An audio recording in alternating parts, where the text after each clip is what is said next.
学校。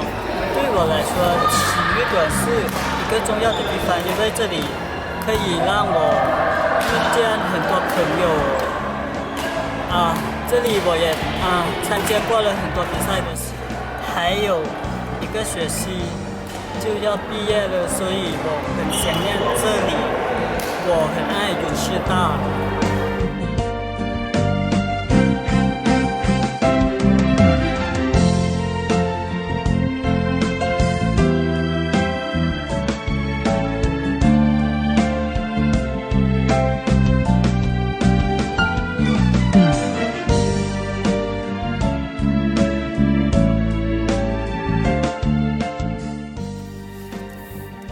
每当我踏进图书馆，我就能闻到一种浓浓的书香味。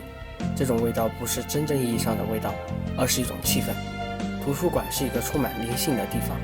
我爱云南师范大学图书馆。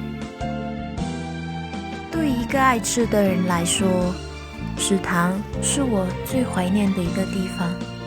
因为当我饿的时候，一走进食堂，我就能吃到我爱吃的，比如麻婆豆腐、鲁尔丝等等。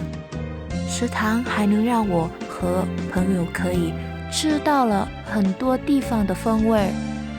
毕业后，我不知道能不能吃到这种很有特色的美食。